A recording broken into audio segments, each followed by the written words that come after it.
والصلاة والسلام على سيد المرسلين أما بعد فأعوذ بالله من الشيطان الرجيم بسم الله الرحمن الرحيم قال الله تبارك وتعالى في القرآن المجيد يا أيها الذين آمنوا اتقوا الله وقولوا قولا سديدا يصلح لكم أعمالكم ويغفر لكم ذنوبكم صدق الله مولانا العظيم وصدق رسوله النبي الكريم إن الله وملائكته يصلون على النبي يا أيها الذين آمنوا صلوا عليه وسلموا تسليما صلاة والسلام عليك يا رسول الله وعلى آله وصحبه يا حبيب الله صلاة والسلام عليك يا نبي الله وعلى آله وصحبه يا نور الله نبی رحمت شفیع امت صلی اللہ علیہ وآلہ وسلم نے ارشاد فرمایا کل بروز قیامت ایک شخص کو اللہ تبارک و تعالیٰ کی بارگاہ میں پیش کیا جائے گا جو دنیا میں ساری زندگی بے شمار گناہ کرتا رہا ہوگا اور اس کی زیادہ تر زندگی گناہوں میں گزری ہوگی. اللہ تبارک و تعالیٰ اس بندے کو اس کے گناہ گنوائے گا, اس کو بتایا جائے گا تو نے یہ بھی گناہ کیا, یہ بھی گناہ کیا, اور تیرے گناہوں پر مضبوط گواہ بھی موجود ہے. اب وہ بندہ حیران ہو رہا ہوگا جو گناہ اس نے بڑے چھپ چھپ کے کیے وہ گناہ بھی آج ظاہر ہو رہے ہیں اور اس پر یہ بھی کہا جا رہا ہے اس پر گواہ بھی موجود ہے. وہ اللہ کی بارگاہ میں عرض کرے گا یا اللہ میرے ان گناہوں پر کون سے گواہ ہے. وہ ادھر ادھر دیکھے گا کوئی گواہ نظر نہیں آئے گا. اللہ تبارک و تعالیٰ ارشاد فرمائے گا تیرے جسم کے اعضاء تیرے خلاف آج گواہی دیں گے. چنانچہ اس کے ہاتھ, اس کے پاؤں, اس کے جسم کے اعضاء یہ سب بولنے لگ جائیں گے یا اللہ اس نے فلانا گناہ کیا, فلاں گناہ کیا. جب یہ سارے اعضاء گواہی دے رہے ہوں گے یہ بندہ تھر تھر کام رہا ہوگا اور اس کے دل میں یہ خیال آ رہا ہوگا کہ ابھی کچھ ہی دیر کے بعد مجھے جہنم میں ڈال دیا جائے گا کہ اتنے میں اس کی سیدھی آنکھ کا ایک بال اللہ کی بارگاہ میں عرض کرے گا. سیدھی آنکھ کا ایک بال جو ہے, پلک جو ہے, یہ پلک ایک بال عرض کرے گا یا اللہ تمہیں سب اعضاء کی گواہی دینی ہے, میری بھی گواہی سن لے. اللہ تعالیٰ فرمائے گا کہ ہاں تو بھی گواہی دے, کہ تو کیا گواہی دیتا ہے. وہ بال عرض کرے گا کہ یا اللہ تیرے محبوب علیہ السلام نے کہا تھا کہ جس کی آنکھ سے تیرے خوف میں مکھی کے سر کے برابر بھی آنسو نکل گیا میں دوزخ کی آگ اس پر حرام کر دوں گا. اللہ تعالیٰ فرمائے گا ہاں یہ میرے محبوب کا فرمان ہے. تو یہ بات عرض کرے گا کہ یا اللہ میں گواہی دیتا ہوں کہ اس بندے کی یہ بندہ ایک محفل میں بیٹھا تھا, اگرچہ ساری زندگی اس نے بڑے گناہ کیے ہیں لیکن ایک محفل میں بیٹھا تھا, وہاں تیرے خوف سے اس کی آنکھ سے ایک آنسو نکلا تھا, میں اس کا گواہ ہوں. یا اللہ تو اپنے محبوب کی بات کی لاج رکھتے ہوئے اس کی زندگی کے گناہوں کو معاف فرما دے. اللہ تعالیٰ فرمائے گا ہاں میں جانتا ہوں کہ یہ بندہ زندگی میں ایک دفعہ میرے خوف سے رویا تھا, میں نے اسی رونے کے سبب جو ہے اس کی سارے گناہوں کو معاف کر دیا. ایسے جنت میں داخل کر. اللہ کی رحمت بہت بڑی ہے. ظاہر ہے وہ لوگ جو یہ کہتے ہیں سارا سال تو گناہ کرتے ہیں, شب برات میں آ کے مسجدوں میں بیٹھ جاتے ہیں. کس لیے بیٹھ جاتے ہیں؟ اللہ کے بندے یہ وہ رات ہے ہمارے پیارے آقا علیہ السلام فرماتے ہیں غروب آفتاب سے لے کے طلوع فجر تک ایک منادی ندا کرتا رہتا ہے کوئی مانگنے والا, ہے کوئی رزق مانگنے والا کہ اسے دیا جائے, ہے کوئی مغفرت کا طالب کہ اسے بخش دیا جائے, ہے کوئی جو ہے وہ اپنے لیے اولاد مانگنے والا, ہے کوئی بنا مانگنے والا کہ اسے دیا جائے. منادی تو ندا کر رہا ہے اور ہم غفلت سے گھروں میں بیٹھے رہے. نہیں, مسلمانوں کا یہ شروع سے معمول رہا ہے کہ مسلمان شب برات میں اپنے رب کے گھر میں آ جاتے ہیں. آج کے ماشاءاللہ پیچھے دیوار تک جو ہے وہ اسلامی بھائی بیٹھے ہوئے ہیں، مسلمان بیٹھے ہوئے ہیں، یہ اللہ کی رحمت سے امید لگائے بیٹھے ہیں۔ میرے آقا صلی اللہ تعالیٰ علیہ وسلم ارشاد فرماتے ہیں اللہ کی رحمت کی بات کرتے ہوئے کہ جب اللہ تبارک و تعالیٰ نے اس دنیا کو پیدا کیا نا، اللہ تعالیٰ نے اپنی 100 رحمتیں پیدا فرمائی۔ کتنی؟ 100۔ جب اللہ تعالیٰ نے اس دنیا کو پیدا کیا 100 رحمتیں نازل فرمائی، پھر اللہ تبارک و تعالیٰ نے ایک رحمت اس دنیا کے لیے رکھی، اسی رحمت کی وجہ سے ماں اپنی اولاد پہ شفقت کرتی ہے، اسی رحمت کی وجہ سے درندے جو کہ چیز پھاڑ کرنے والے درندے ہیں وہ اپنے بچوں پہ شفقت کرتے ہیں، اور حضور نے فرمایا اسی رحمت کی وجہ سے گھوڑا اپنے بچے کے اوپر پاؤں نہیں آنے دیتا کہ کہیں وہ دب کے جائے اسے تکلیف نہ آ جائے۔ یہ رحمت وہ ہے جو اللہ نے زمین پہ رکھی، یہ ایک رحمت ہے، جبکہ 99 رحمت اللہ تعالیٰ نے قیامت کے دن کے لیے اپنے محبوب کی امت کے لیے بچا رکھی ہے۔ اللہ کیسا رحیم و کریم ہے۔ آج دنیا میں کوئی کتنا بھی زیادہ رحم دل کی نہیں، حتیٰ کہ حضور رحمت للعالمین ہے، ساری کائنات کے لیے رحمت ہے، لیکن وہ اللہ کی ایک رحمت ہے۔ اللہ کی اپنی رحمت کتنی بڑی ہوگی جو 99 رحمتیں اس نے ہمارے لیے بچا رکھی ہیں۔ یا اللہ ہم تیری اسی رحمت میں سے حصہ لینے کے لیے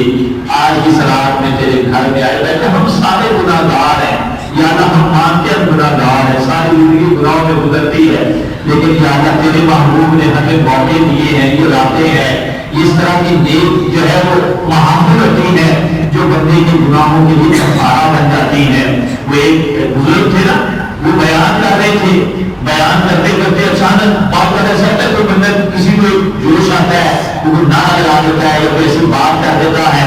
تو انہوں نے کوئی بات کی نا بیان کرتے ہوئے، اچانک ایک آدمی نے زور سے ڈھونڈے بات پڑھنا شروع کر دیا۔ اب سرکار کی بات نہیں تھی، جب درود شریف پڑھنا شروع کیا تو دیکھا دیکھی اور لوگوں نے بھی درود شریف پڑھنا شروع کر دیا، ایک پڑھنے لگ گیا اونچی آواز سے، وہ خطیب جو تھے علامہ صاحب بیان کر رہے خاموش ہو گئے، دنیا خاموش ہو گئے، سارے درود شریف پڑھنے لگ گئے۔ اب جب جو ہے وہ ان بزرگوں کا انتقال ہو گیا کچھ عرصے کے بعد، تو کسی نے خواب میں دیکھ کر ان سے پوچھا کہ اللہ تعالیٰ نے آپ کے ساتھ کیا معاملہ کیا؟ تو یہ کہنا حضرت بیان یہ کر رہے، عالم یہ ہے، بزرگ یہ ہے، کہنے لگے وہ جب میں ایک دفعہ بیان کر رہا تھا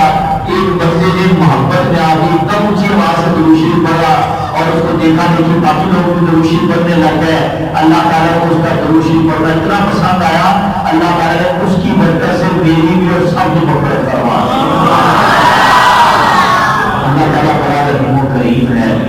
وہ کسی ایک کی نیکی کی وجہ سے باقیوں کو بھی قبول کر لیتا ہے۔ ہم اسی لیے مسجد میں آ جاتے ہیں، جمع ہو جاتے ہیں، اور نفل گھروں میں بھی پڑھے جا سکتے ہیں، سب کو پتہ ہے نفل جو ہے اس کے لیے کوئی جماعت ضروری نہیں ہوتی، بیٹھنا ضروری نہیں، عبادت کرنی ساری رات گھروں میں بھی عبادت ہو سکتی ہے، لیکن گھروں میں یہ اجتماعیت تو نہیں ملے گی نا، ہو سکتا ہے میری قبول نہ ان کی قبول ہو جائے گی نہ ان کی ہو جائے، اللہ تعالیٰ اس کی برکت سے جو سب کی قبول کر دے۔ ایک بزرگ رحمۃ اللہ تعالیٰ نے فرماتے ہیں میں خانہ کعبہ سے طواف کر رہا تھا، طواف کرتے ہوئے میں نے دیکھا کہ ایک آدمی جو ہے اس کو فتح پرانا سے اس نے طواف پہنا ہوا ہے، پرانا مسیحا سب اس کا جو ہے وہ احرام ہے، اور جو ہے بڑے ایک دیوانے سے دار میں جو ہے وہ خانہ کعبہ سے طواف کر رہا ہے، تو میں نے جو ہے اس کو روک لیا، میں نے کہا کہ وہ اللہ کے گھر میں ہے، یہاں طواف کعبہ کر رہا ہے، کیا تجھے جو ہے وہ اللہ کے گھر کے آداب کا پتہ نہیں ہے؟ لیکن وہ اپنی دیوانگی میں تھا، غیر سے ایک آواز آئی کہ بندے اس کو چھوڑ دے، میں نے اسی کی وجہ سے باقی سب کا بھی حج قبول کیا ہے۔ اللہ تعالیٰ پتہ نہیں کس کی قبول کر لیتا ہے، کس کی برکت سے کون بیٹھا ہوتا ہے، اس کی آمین کی وجہ سے باقیوں کی آمین کوئی قبول ہو جاتی ہے۔ وہ بڑا رحیم ہے، وہ بڑا کریم ہے، وہ دلوں کو اس کی نگاہ ہوتی ہے، دلوں کو دیکھ رہا ہوتا ہے۔ کئی بڑے گناہ سے آج الفاظ کہہ کرتے ہیں اور کئی سادے سے الفاظ کہہ کرتے ہیں، اللہ سادے والوں کو ضرور قبول کر لیتا ہے، وہ بڑے سے بڑے الفاظ جو قبول نہیں ہوتے، یہ اس کی رحمت ہے، یہ اس کی مشیت ہے، اس لیے یہ اجتماعیت ہوتی ہے بڑی راتوں کے اندر کہ اللہ تعالیٰ کسی کی وجہ سے میری بھی مغفرت فرما دے۔ اور یہ رات ہے برات کی رات ہے، آزادی کی چھٹکارے کی رات ہے۔ میرا آقا علیہ السلام نے ارشاد فرمایا کہ اس رات میں اللہ تعالیٰ بنی کرب کی بکریوں کے بالوں سے زیادہ مسلمانوں کو گناہگاروں کو فرمایا گناہگاروں کو جہنم سے آزاد کر دیتا ہے۔ یا اللہ ہم بھی گناہگار مانتے ہیں، قبول کرتے ہیں، کوئی دوسری رائے نہیں ہے، ہم بھی بلی نہیں، کوئی بے کردار نہیں، دنیا دار بنتے ہیں۔ یا اللہ آج میرے گھر میں آئے بیٹھے ہیں، آج کی رات میں بخشنا ہے، ہم گناہگار ضرور ہیں لیکن زیادہ سرکش نہیں ہے، تیری بارگاہ سے بھاگے ہوئے نہیں ہے، تیرے محبوب نے اس رات کی فضیلت بیان کی، ہم آ گئے شب معراج کی ہم شب معراج میں آ گئے، اس کی اس میں بھی آ گئے، آگے لیلۃ القدر آ رہی، رمضان کی راتیں آ رہی، ہم یا اللہ تیرے محبوب نے جو جو فضیلتیں بیان کی ہم تیرے گھر میں آ جاتے ہیں، بخشنے والا تو ہے، ہم تیرے محبوب کی آواز میں لبیک کہتے ہوئے آئے ہیں، آگے تیری رحمت سے امید لگائے بیٹھے ہیں، تیری رحمت بڑی وسیع ہے، یا اللہ چند گناہگار مسلمانوں کو تو بخش دے گا، تیری رحمت میں کوئی کمی نہیں آئے گی۔ میرا آقا صلی اللہ تعالیٰ علیہ وآلہ وسلم کی بارگاہ میں ایک شخص جو ہے وہ حاضر ہوئے چند منٹ جو ہے 10 بجے ہم نے صلاۃ التسبیح کا اعلان کیا ہے، اس سے پہلے لنگر کا بھی اہتمام ہے، بس 4-5 منٹ اور جو ہے میں عرض کروں گا اور اس کے بعد جو ہے وہاں انشاءاللہ اب دعا کی طرف جائیں گے، صلاۃ التسبیح اور جو اجتماعی دعا ہے اس صلاۃ التسبیح کے آخر میں جو ہے اس کو کریں گے انشاءاللہ، اور تقریباً 11 بجے تک جو ہے قبرستان کی حاضری دینی ہے اللہ نے چاہا تو، اور دیگر بھی نوافل بہت سارے ہیں، میں نے وہ بھی بتانے تھے، تو انشاءاللہ اسی ٹائم کے اندر میرے آقا صلی اللہ تعالیٰ علیہ وآلہ وسلم کی بارگاہ میں ایک شخص آ گیا اور آگے اپنے گناہوں کا تذکرہ کرنے لگ گیا، اور اس نے یہاں تک بتایا کہ میں نے اپنی بیٹی کو زندہ تربیت بھی کیا ہوا ہے، یعنی ایسے ایسے اس نے اپنے گناہ گنوائے۔ میرے آقا صلی اللہ تعالیٰ علیہ وآلہ وسلم نے جب اس کے گناہ سنے نا، حضور کی آنکھوں سے آنسو جاری ہو گئے، اتنا بڑا گناہ گار شخص ہے، حضور علیہ السلام نے اس کے بارے میں توقف فرمایا، یعنی اس کو یہ نہیں کہا کہ تمہاری مغفرت ہو جائے گی، تمہارے گناہ معاف ہو جائیں گے، حضور نے توقف فرمایا، خاموشی اختیار فرمائی، وہ بندہ اور رونے لگ گیا، وہ بندہ کہ میں اتنا بڑا گناہ گار ہوں کہ اللہ کے نبی میرے بارے میں خاموشی اختیار کر گئے ہیں۔ اللہ تعالیٰ نے وہی نازل فرما دی کہ محبوب آپ اس کے لیے بخشش کی دعا کرتے ہیں، اللہ تعالیٰ اسے بھی بخش دے گا۔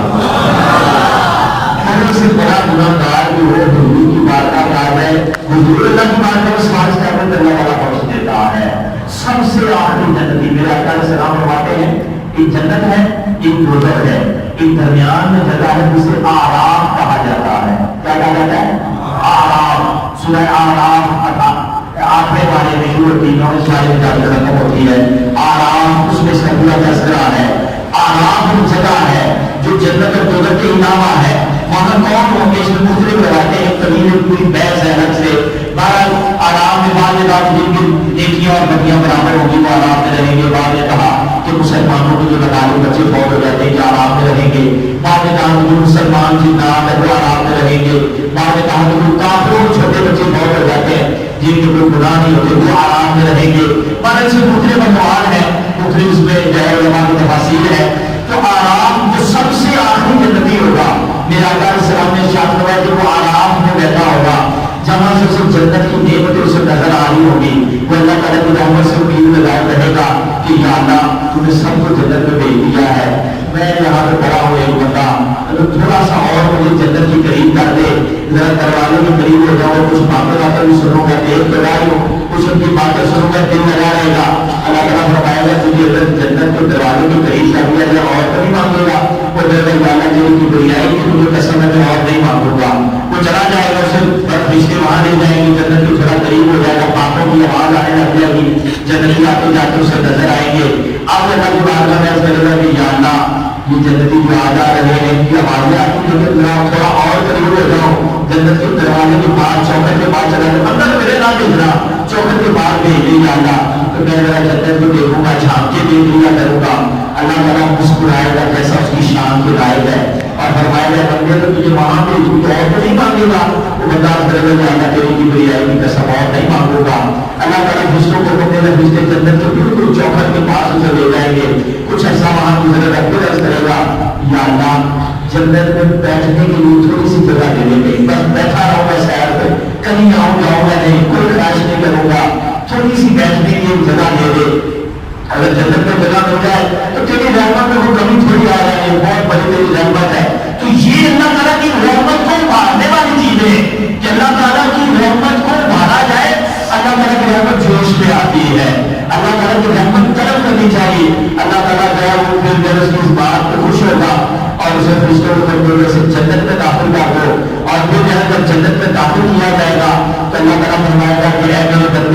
یہاں سے لے کے حد نگاہ تک جہاں تک تیری نگاہ جاتی ہے وہاں تک ساری جگت میں نے تیری ملکیت میں دے دی. رب جو میرے ساتھ مذاق کرواتا ہے یعنی مذاق کسی کو مذاق بھگنی پڑی جنت میں نے تو بیٹھنے کی جگہ مانگے تھے. اللہ تبارک و تعالیٰ فرمائے گا کہ میں جو ہے وہ رب کے مذاق نہیں کر رہا یہ ساری جنت اب تیری ہے بلکہ جتنی کہا ہے اس سے ڈبل تیری ہے. بہت بڑی ہے تھوڑا سا مانگے اللہ تعالیٰ بہت زیادہ عطا فرماتا ہے. آج کی رات ہے مانگنے کی رات ہے. ہم تو اپنے حساب سے مانگتے ہیں نا کہ اللہ مجھے فلانی شاید جو چاہیے اس حساب سے مانگتے ہیں. اللہ کی رحمت کے حساب سے مانگا کرے اس کی رحمت ایک بڑی وسیع ہے. وہ بڑا دینے والا ہے کوئی بڑا کرم فرمانے والا ہے تو ہمیشہ جو ہے اس کی رحمت سے امید لگا کر کے کبھی بھی کتنے بھی پتہ یہ ہے کہ بڑے حالات کیوں نہ آ جائے اللہ کی رحمت سے نا امید نہیں ہونا چاہیے. اور اس طرح کی باتیں جاتی ہیں کہ رحمت کی دھارس میں ڈالنے کے لیے آتی ہے کہ